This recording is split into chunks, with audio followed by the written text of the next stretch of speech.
This Torah class is brought to you by TorahAnytime.com.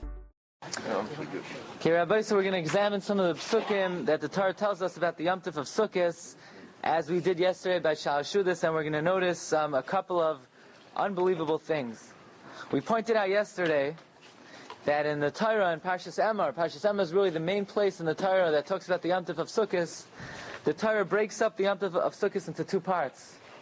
First, if you look at number 1, it says, Vaydaber Hashem al Moshe Lemar, Daber al Bnei Yisrael Lemar, speak to the Bnei Yisrael, B'chamisha Asar Yom L'Chodesh Hashvi Hazeh, on the 15th day of this 7th month, Chag HaSukkos Shivas Yomim Hashem, is the Yom Tov of Sukkos. So it sort of makes reference to the Sukkah, right? It calls it Chag HaSukkos. And then it says, Vayim Arishan Mikra Kodesh, Kam Lechas Avodah Loisasu, on the first day is a holy convocation. Don't do work. And then it says, Shivas Yom Takriv Yishal Hashem, bring Karbanos 7 days. Vayim Hashmini Mikra Kodesh Yalachem, on the 8th day. On the 8th day is also a holy convocation. Bring Karbanos. These are the Mayadim, and it would almost seem like this is the end of the Yom Tov of Sukkot. Like we pointed out yesterday, this is like the salutation, this is the end of anything we have to say about the Yom Tov of Sukkot. There has been no mention of Lulav and Esrog. You have a veiled reference to Sukkot, to sitting in the Sukkah. After all, it calls it Chag HaSukkos. And then in Pasuk Lamed Tes, as we pointed out yesterday, the Torah wakes up. So now the Torah is giving you the date again. Yeah, it's giving you the date a second time. Whoa, wait a second. We just told me the date in Lamed Dalet, Pasuk Lamed Dalet. Right? We asked, we had temporary amnesia. We forgot the date. Why does the Torah give me the date again? And it says, by the way, when you gather the grain of Eretz Yisrael, then next Pasuk Ulakachtem Lechem Vayim Arishan Pri Yitzhadar Anaf Yitzaves Arvei Nachal. Yeah, Kapas Tamarim. Take the Dalet Minim, and then in Pasuk Membez Basukos Teishvu Shivas Yamim. So we would like to examine a number of very difficult problems with these psukim. Number 1, why is it that the first time the Torah talks about the Yom Tov of Sukkos, no mention is made of the Dalet Minim, and you can make the case that Sukkah has been mentioned because it calls it Chag HaSukkos. Why would it be called Chag HaSukkos if there's no inyan of sitting in the Sukkah? So we do have a mention of sitting in the Sukkah, but there's no mention of the Dalet Minim. And then, the second time, the Torah does mention both mitzvos, sitting in the sukkah and Dalet Minim. Why is that? Another question, which is a major problem, is why does the Torah divide the Yom Tov of Sukkot into two parts? It gives you the date, tells you the mitzvah. It gives you the date a second time, and it gives you the mitzvos. Okay, so yesterday we spoke about, there are two chapters in the history of Sukkot.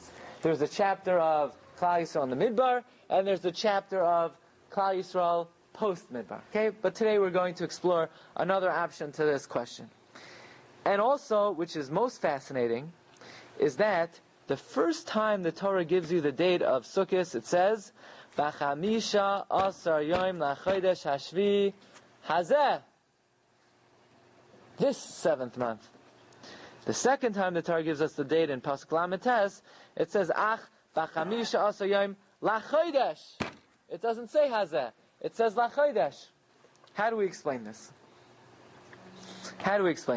For the first year. Okay, so yesterday we gave what? The first year, the first Sukkot, and Anekavod didn't come back yet because of the Eged. That's why Hazeh, it was Hazeh. But probably then. Oh, but here today we would like to say that the first time that it says Hazeh, it calls it Chag HaSukkos. So there is a reference to sitting in the sukkah. Because you commemorate the Anekavod, which were gone after Chet HaEged. And they didn't come back yet, because Hashem didn't give them back yet. Oh, so that would fit in very well to what we said yesterday. According to what we said yesterday, that would fit in very good. That's a very nice thought. Today we're going to explore, I'm going to tell you, you don't even realize how good it is. But we're going to explore a different option today, okay? Okay, another thing you want to point out is, in Parshas Emor it talks about all the Yomim Tovim. By the Yom Tov of Rosh Hashanah, it says that Rosh Hashanah is B'chodesh HaShavi. Doesn't say Hazeh. By Yom Kippur it says, B'chodesh Hashavi Hazeh. It does say Hazeh. By Sukkos, the first time it says Chodesh Hashvi Hazeh, and the second time it doesn't say Hazeh. So how do we understand all of this?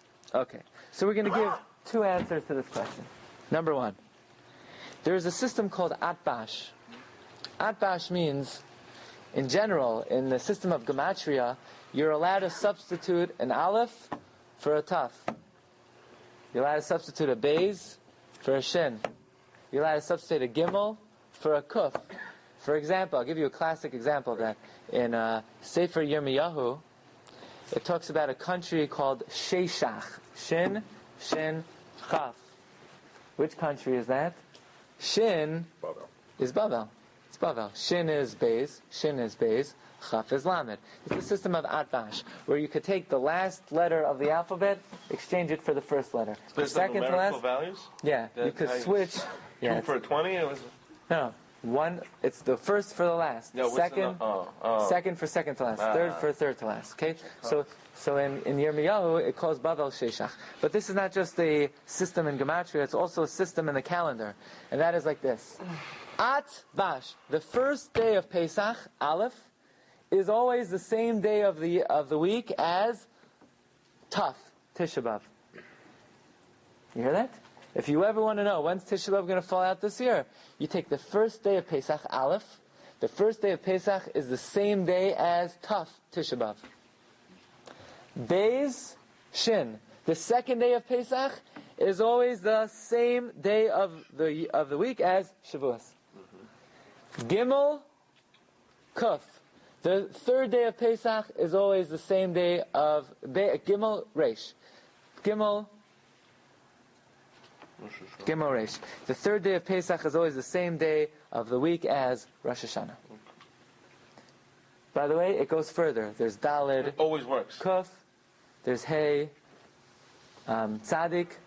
And so on and so forth. Yeah. Okay? Always works. That's a system. It's a system. That's cool. Okay, so again, Aleph is the first day of Pesach is the same night of the week as Tisha B'av. That's why, by the way, the Rama writes, why do we eat an egg on Seder night?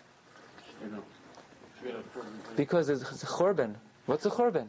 Because Tisha B'av falls out the same night of the week. That's what it says in Megillas Eicha.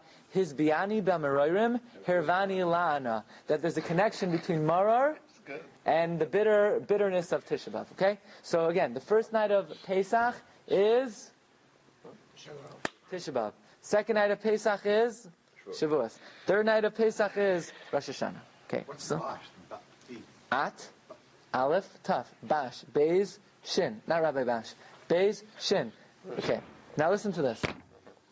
The year the Jewish people left Mitzrayim, what year did they leave? What day of the week did they leave Mitzrayim? When did they leave Egypt? So think about this. Now listen to this. We know Shabbos Hagadol of that year was Shabbos. It was also Yud Nisan. So think, if Yud Nisan was Shabbos, so then Tesvav Nisan, the day they left Egypt, was Thursday. Okay? It was Thursday. Okay? This is a very important idea. If anybody asks you, what day of the week did the Jewish people leave Mitzrayim? They left on a Thursday. So now let's make a cheshbon. That means, if the first night of Pesach that year was Thursday, when did Tisha B'av come out that year? Thursday night. That means if the second night of Pesach was Friday, when did Shavuos come out that year? Friday. That's a big question, because the Torah was given on Shabbos. So it doesn't fit.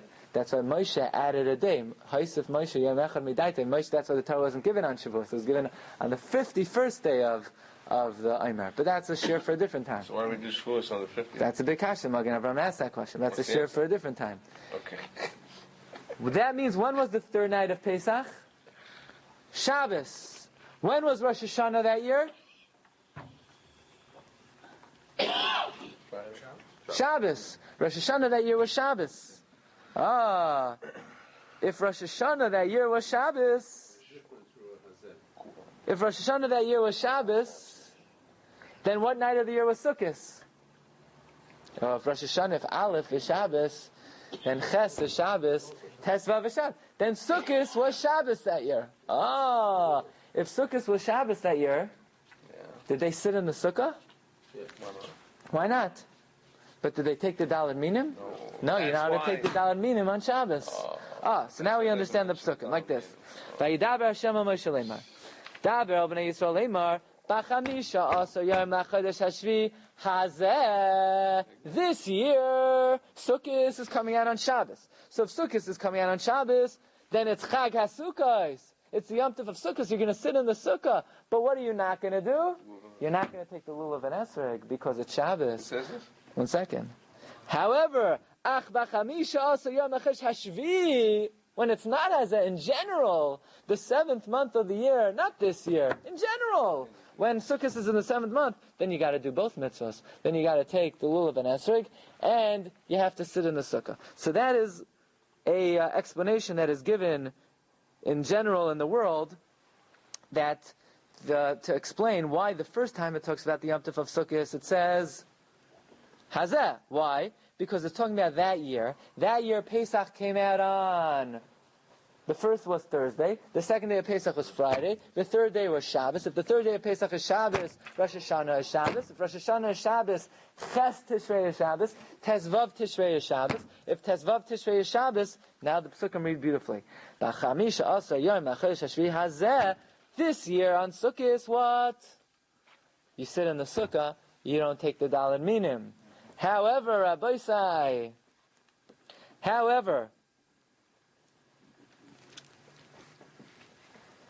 in Sukkot in general, when Sukkot comes out in the 7th month, then you have to do both mitzvahs. Okay. That is one explanation that is given. If you want to look it up, it's brought down in the Sefer Otzos HaTorah. But there's another explanation given, almost identical. And this is by the Drashos Einig Yomtiv. The Einig Yomtiv wrote a famous commentary on Masechta Beah. And he says also a very interesting thing. We know that any Gezerah D'Rabbanan is always alluded to in the Torah. Anything that we ever find in the Chumash, anything that the Chachamim ever said, is alluded to in the Chumash. For example, somebody gets married, so how much is a ksuba? 200. Someone who marries an almana, how much is a ksuba? 100. Almana. So the Gemara said that's why she's called almana. Because an almana only gets a mana in her ksuba. So the Gemara asks, well, wait a second. But the Torah calls her an almana, and the Chachamim had not yet been masakin that that's how much she gets in her ksuba. So the Gemara says, no, the Torah is written al shema asid. It's a remez to what the Chachamim would later enact. So then what do we see from here? That any Gezerah D'Rabbanan is already alluded to in the Chumash. Okay. So therefore like this, listen to this. Rabbi, what's the remez for 200? If almana is mana, so what's the 200 one? What's the remez? We don't know all the remazim. Oh, we don't know. We don't know all the remazim. Okay, but in any event like this, we have two psukim. One pasuk is in Parshas Emor. In Parshas Emor, what is Rosh Hashanah called? Not Yom Trua, Zichron Trua. In Parshas Pinchas, Rosh Hashanah is called Yom Trua. How do we reconcile that? Is it a Yom Trua or is it just a Zichron Trua? So if we look, if Rosh Hashanah, Reb Shmuel remembers, if Rosh Hashanah comes out on Shabbos, you can't blow the shofar, it's Zichron Trua, right? But if Rosh Hashanah comes out during the week, it's Yom Trua. So that's a remez again to what? To the fact that when the Chachamim, so that the Torah is being meramis to Gzeres Chachamim.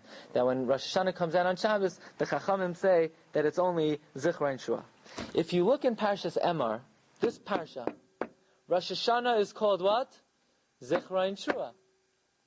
That means the Torah in Parshas Emor is talking about what? When Rosh Hashanah comes out on Shabbos.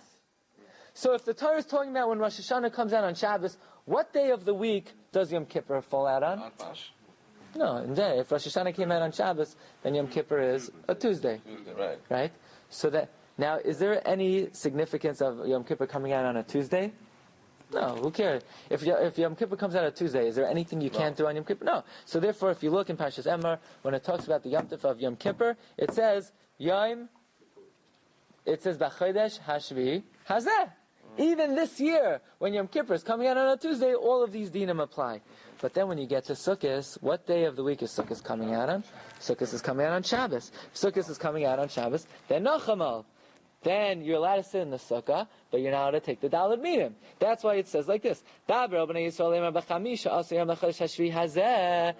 year, when Sukkot comes out on Shabbos, yeah, it's Chag HaSukkos, you sit in the sukkah, but there's no mention of the daled minim, because you're not allowed to take the daled minim this year when Sukkot comes out on Shabbos, because of the Gzeira of Rabbi, Shema Yavirenu daled amos b'shus harabim. The same exact thing we said. Instead of deriving that Sukkot came out on Shabbos that year through Atbash, we're deriving it a little bit differently. We're deriving it from the fact that in the earlier Yom Tov of Rosh Hashanah, the Torah writes Zichra in Trua, which means we're talking about a year that Rosh Hashanah is coming out on Shabbos. If Rosh Hashanah came out on Shabbos, again, Sukkot came out on Shabbos. You have the mitzvah of Sukkah, you don't have the mitzvah of Daled Minim. Then the Torah repeats, Ach b'chamisha asa yom lachodesh hashavi, which is not Hazeh, then you have both mitzvahs. So this is an alternative to what we learned yesterday by Shalosh Shudas.